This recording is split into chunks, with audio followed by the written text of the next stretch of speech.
Good morning, students. Now, today we are going to start our new chapter, Electric Locomotive and Auxiliary Equipments. Okay तो जो electric locomotives हैं वो आज सबसे ज़्यादा यूज़ होते हैं. सो उसके बहुत सारे एडवांटेजेस हैं. ओके लाइक उसमें जो स्टार्टिंग टॉर्क होता है वो ज़्यादा मिलता है, स्पीड कंट्रोल है वो इजी रहता है, पॉल्यूशन फ्री है, ब्रेकिंग बहुत जल्दी अप्लाई कर सकते हैं, ओवरलोड कैपेसिटी होती है वो बहुत ज़्यादा होती है, पावर अवेलेबिलिटी होती है वो बहुत इजी रहती है, एफिशिएंसी उसकी ज़्यादा रहती है एंड इकोनॉमिकल भी बहुत है. सो उसकी वजह से जो आइडियल लोकोमोटिव होते हैं उसके सारे एडवांटेजेस अगर हम इलेक्ट्रिक लोकोमोटिव्स यूज़ करते हैं तो वो हमें मिलते हैं. तो इसी वजह से जो स्टीम इंजन लोकोमोटिव होता है, डीजल लोकोमोटिव होता है, बैटरी ऑपरेटेड लोकोमोटिव होता है, इन सब से ज़्यादा इलेक्ट्रिक लोकोमोटिव है वो सबसे ज़्यादा यूज़ होता है. अभी हमारा ये जो चैप्टर है उसके अंदर हम बहुत सारे दूसरे लोकोमोटिव्स पढ़ने वाले हैं, like DC locomotives, AC locomotives हैं.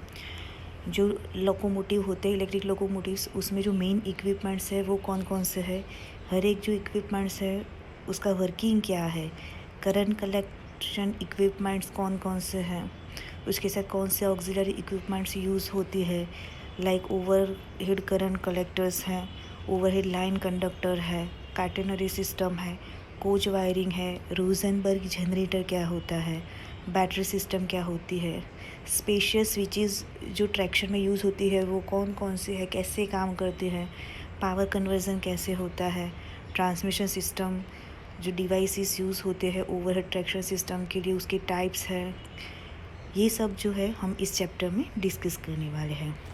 सो सबसे पहले हम देखते हैं क्लासिफिकेशन ऑफ इलेक्ट्रिक लोकोमोटिव. तो जो लोकोमोटिव होते हैं उसका क्लासिफिकेशन कैसे किया जाता है. तो जो लोकोमोटिव होता है उसमें जो इलेक्ट्रिक लोकोमोटिव होता है उसको ओवरहेड लाइन में से इलेक्ट्रिसिटी मिलती है. ओके या तो थर्ड रेल यूज़ होता है या तो एनर्जी स्टोरेज होता है, लाइक बैटरी है, फ्यूल सेल है, उसका यूज़ करके इलेक्ट्रिक लोकोमोटिव होता है उसको इलेक्ट्रिसिटी मिलती है. अब इसमें टोटल 2 टाइप के लोकोमोटिव होते हैं. एक होता है सेल्फ कंटेन लोकोमोटिव, दूसरा होता है receiving power supply from outside source. अब सेल्फ कंटेन लोकोमोटिव क्या होता है, तो उसके अंदर जो सेल्फ कंटेन लोकोमोटिव होता है उसको बाहर से सप्लाई देने की ज़रूरत नहीं रहती. ओके जो लोकोमोटिव होता है वो खुद ही इलेक्ट्रिसिटी जनरेट करता है. ओके यानी कि इसके अंदर जो पावर सोर्स होता है वो उसके साथ ही रहता है. जस्ट सपोज कॉल है, वाटर है, डीजल है, एट्सेट्रा.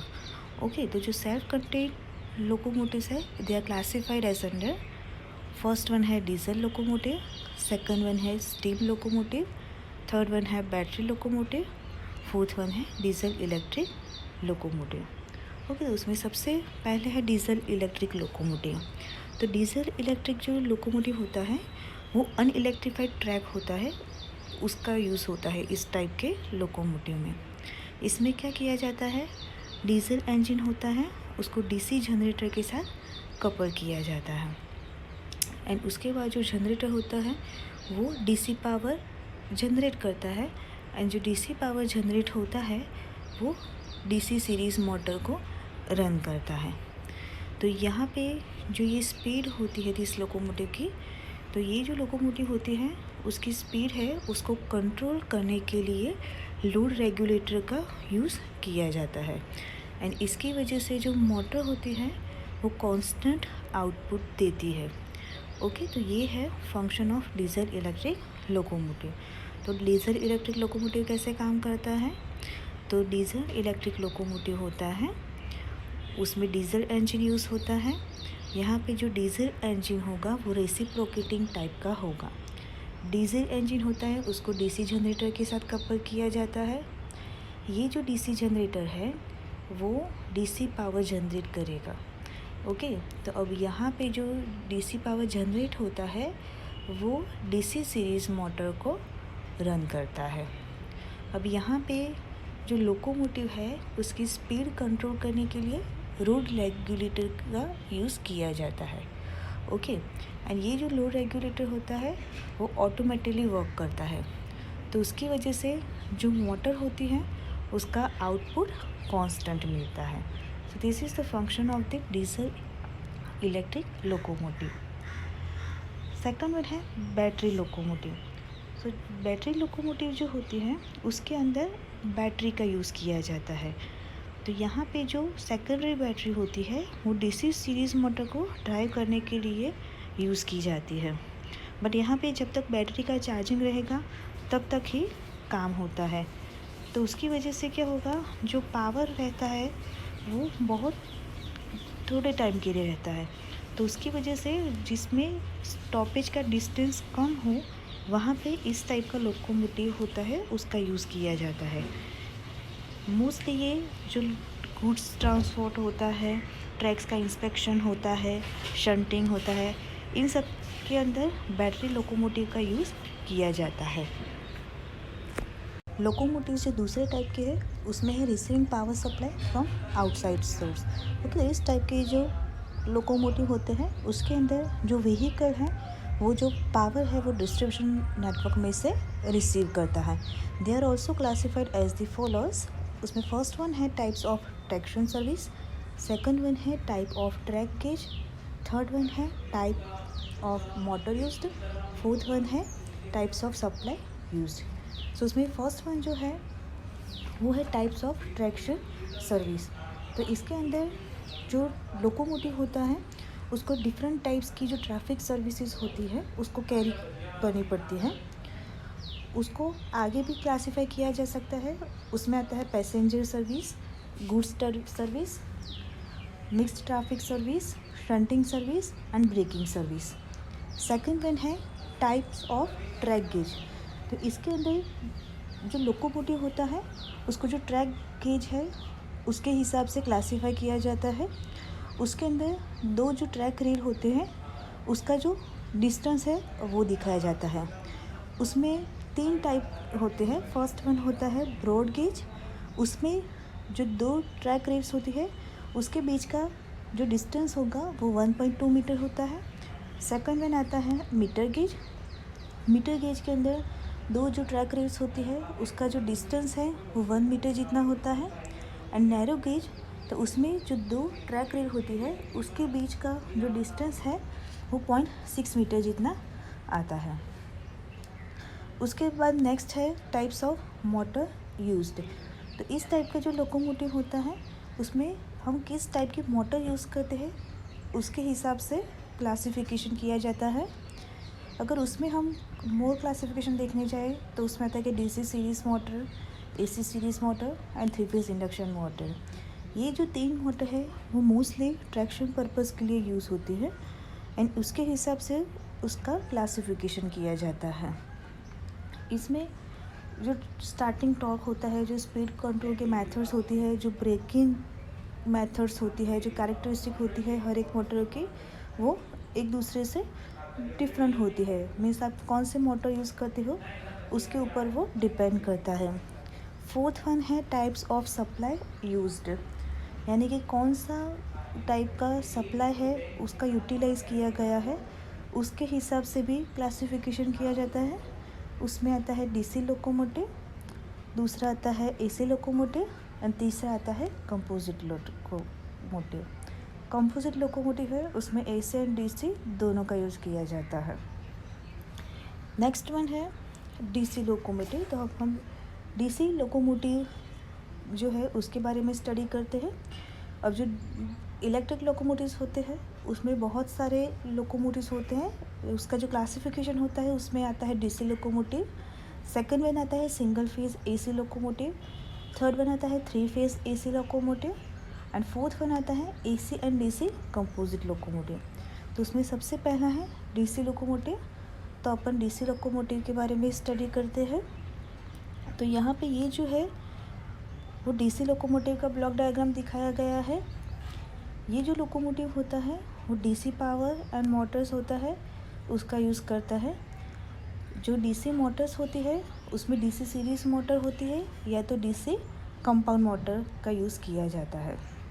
अब यहाँ पे जो ऑपरेटिंग वोल्टेज होता है अगर उसमें लो वोल्टेज डीसी लोकोमोटिव होता है, अगर लो वोल्टेज डीसी सप्लाई हो तो जो वोल्टेज है वो 600 वोल्ट से 750 वोल्ट तक का होता है। बट अगर वो हाई वोल्टेज डीसी सप्लाई हो तो जो वोल्टेज है उसकी रेंज 1500 वोल्ट डीसी से लेके 3000 वोल्ट डीसी तक की होती है। अब जो करंट कलेक्टिंग सिस्टम होती है वो डीसी लोकोमोटिव में अगर लो वोल्टेज डीसी होता है तो कंडक्टर रेल सिस्टम का यूज़ किया जाता है।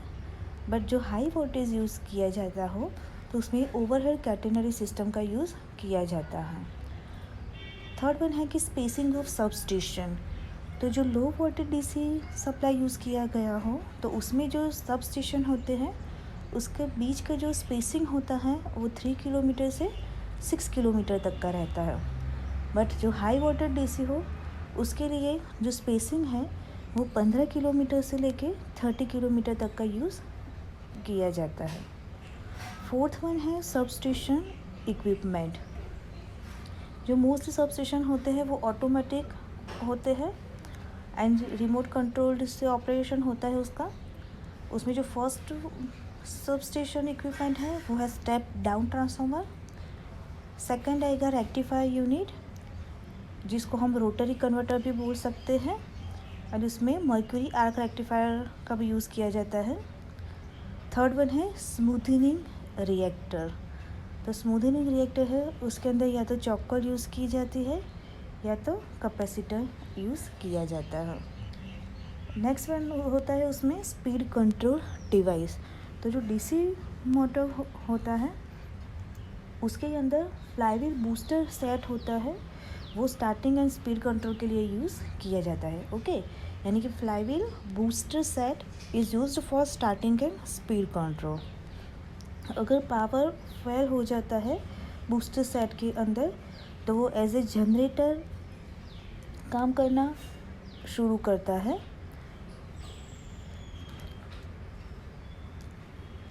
यहाँ पे जो स्पीड कंट्रोल डिवाइस होता है उसके लिए जो स्पीड कंट्रोल मेथड्स होती हैं उसमें मोस्टली सीरीज पैरेलल कंट्रोल है उसका यूज़ किया जाता है। अब जो डीसी लोकोमोटिव है उसके एडवांटेजेस कौन कौन से हैं तो उसके हम एडवांटेजेस एंड डिसएडवांटेजेस देखेंगे। तो एडवांटेजेस, तो यहाँ पे डीसी सीरीज़ मोटर यूज़ की जाती है। ओके, एंड जो डीसी सीरीज़ मोटर होती है उसका स्टार्टिंग टॉर्क बहुत हाई रहता है, तो इसका सबसे बड़ा एडवांटेजेस है। सेकंड वन है high rate of acceleration and retardation are possible. Third one है weight to HP ratio is less. And fourth one है इजी स्पीड कंट्रोल, क्योंकि डीसी सीरीज़ मोटर की स्पीड कंट्रोल मेथड्स जो है वो बहुत कन्वीनियंटली हम अप्लाई कर सकते हैं। उसकी जो डिसएडवांटेजेस है उसमें फर्स्ट जो है वो है draw high current increases cross sectional area of conductor which rises overhead structural cost. Okay, तो यहाँ पे जो हाई करंट है वो मोटर यूज़ करती है तो उसकी वजह से जो कंडक्टर होता है उसका क्रॉस सेक्शनल एरिया जो होता है वो बढ़ जाता है। एंड कंडक्टर का अगर क्रॉस सेक्शनल एरिया बढ़ जाता है तो यहाँ पे क्रॉस सेक्शनल एरिया जो बढ़ रहा है तो उसकी वजह से जो ओवरहेड स्ट्रक्चर है उसकी कॉस्ट भी बढ़ जाएगी। सेकंड वन है high cost of substation due to more numbers of substations and more costly equipments. तो यहाँ पे सबस्टेशन जो है उसके नंबर ऑफ सबस्टेशन वो बढ़ जाएगा, यानी कि सबस्टेशन की संख्या बढ़ जाएगी एंड उसकी वजह से उसकी जो कॉस्ट है वो भी बढ़ जाएगी एंड जो इक्विपमेंट्स हैं वो भी ज़्यादा कॉस्टली होते हैं। थर्ड वन है हाई इनिशियल कॉस्ट्स। अब जो एप्लीकेशंस हैं, सो एप्लीकेशंस, तो ये जो डीसी लोकोमोटिव है वो मोस्टली एप्लीकेबल अर्बन एंड सब अर्बन सर्विसेज के लिए होता है।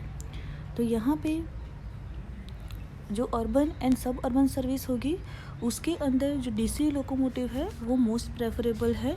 So this is the application for DC locomotive. Now in next lecture we will go through the single phase AC locomotive and three phase AC locomotive. Thank you.